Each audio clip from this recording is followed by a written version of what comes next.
Welcome to this clip on multiplying a double-digit number with another double-digit number. In the previous clip, we looked at how we can mentally multiply a double-digit number with another double-digit number. However, in this case, we're going to look at a more complex equation. Now, in the previous clips, we have looked at the strategies decomposing numbers, basic facts, and friendly numbers. We're still going to use our friendly numbers and basic facts, but we're really going to narrow in on decomposing numbers in this case. So let's write down our equation. 18 times 41. And let's decompose both numbers before we start to tackle this problem.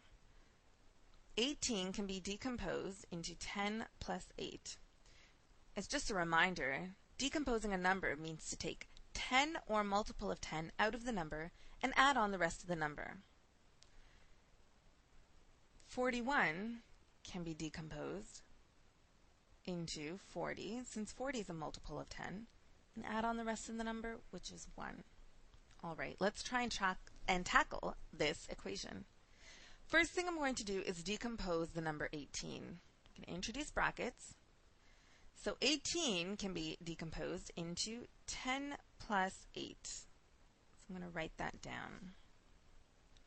I'm still going to multiply it by 41. So what does this mean? Well, I'm going to take 10 and multiply by 41 and add that product to 8 times 41. So let's write down those steps. 10 times 41 plus 8 times 41. Well, I like multiplying 41 with 10, so I'm not going to do any more to that bracket.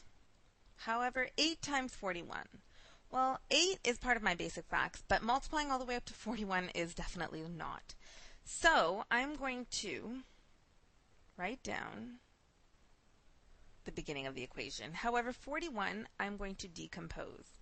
41 and write down 40 plus 1. Which is allowed. I'm allowed to introduce a bracket. I'm allowed to decompose within a bracket.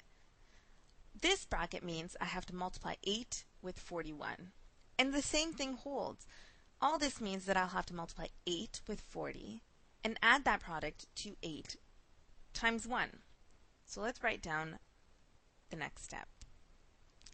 10 times 41 still stands, untouched, unchanged.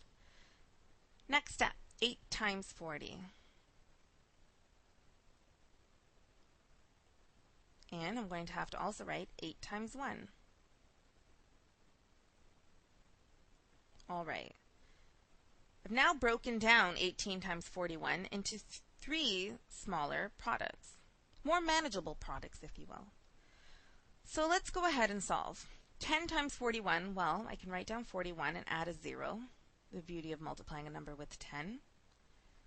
We're going to add 410 to, well, 8 times 40. Well, 8 times 4 I know is 32 from my basic facts, and I can add a 0 to the end of that, giving me 320. And 8 times 1, gotta love it, is just 8. Excellent. I now have 3 products I can add together to get my final answer. So let's do this in steps. 410 plus 320 plus 8. I'm going to add my hundreds first. So 4 hundreds plus 3 hundreds plus 0 hundreds gives me 7 hundreds.